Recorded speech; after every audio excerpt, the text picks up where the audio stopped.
یہاں آپ کو اپڈیٹ کریں گے۔ پاکستان میں منکی پاکس سے پہلی ہلاکت سامنے آ گئی ہے۔ پیمز اسپتال اسلام آباد میں انتقال کر جانے والا 40 سالہ مریض منکی پاکس اور HIV کے امراض میں مبتلا تھا۔ مزید جانتے ہیں ڈان نیوز کی نمائندہ رخسانہ خان سے۔ رخسانہ، اپڈیٹ کیجیے گا اس حوالے سے۔ جی بالکل، پاکستان میں منکی پاکس سے پہلی ہلاکت سامنے آ چکی ہے۔ پیمز اسپتال اسلام آباد میں زیر علاج 40 سالہ جو مریض ہے اتوار کے صبح انتقال کر گیا۔ جان بحق ہونے والے جو مریض تھا وہ منکی پاکس اور HIV کی مرض میں مبتلا تھا۔ حکام کے مطابق M پاکس اور HIV کے امراض میں مبتلا شخص جو تھا وہ سعودی عرب سے پاکستان آیا تھا، اور جو جان بحق ہونے والا شخص ہے وہ گزشتہ 1.5 مہینے سے زیر علاج تھا۔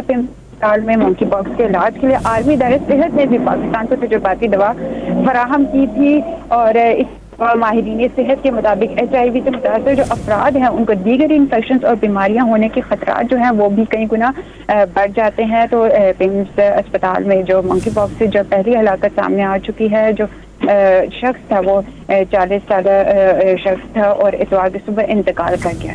جی بہت شکریہ رخسانہ خان اپڈیٹ کرنے کے لیے۔